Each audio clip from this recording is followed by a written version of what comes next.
gars, en vrai, hein, ce son de sa Baby Believe dans l'album Do It For Demon, en fait, ce son est trop dingue. En fait, c'est trop les émotions. La guitare, l'instru au début et la manière dont il arrive à rapper sur une instru de Trap House parce que l'instru en soi n'est pas triste, tu vois. C'est un peu entraînant et c'est chill, c'est tranquille, quoi. Mais il arrive quand même à délivrer sa peine et en fait, t'es partagé. Déjà, quand t'entends les paroles, c'est triste. Mais en même temps, l'instru, il est bien, tu vois, ça te met dans un bon mood. Et ouais, limite, t'as l'impression que tu fais du mal, genre en kiffant le son, tu vois, le délire. Parce que dans le son, il dit quoi?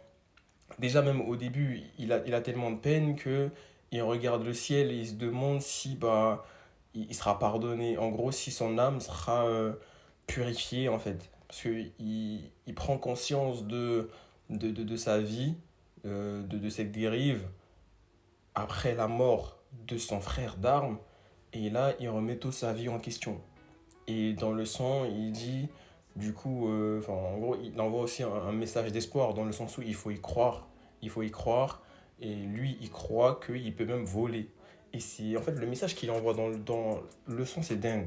Peut-être que vous allez me dire que j'en fais trop, hein. Il dit même pas des trucs de ouf, hein. C'est pas comme il fait des recherches techniques comme Kendrick Lamar, où il te sort des textes comme J. Cole.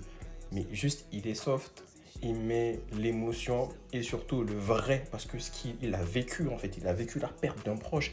Et quand il le dit, quand il le rappe, quand il... Les gars, sa baby c'est trop l'émotion. Les gars, je vous mens pas, sa baby c'est trop l'émotion. Et je capte, en fait, tu captes son énergie, tu captes en même temps ce qu'il veut te transmettre. Et c'est dingue, les gars, c'est dingue.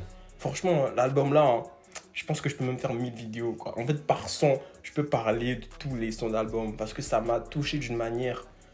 Ouh,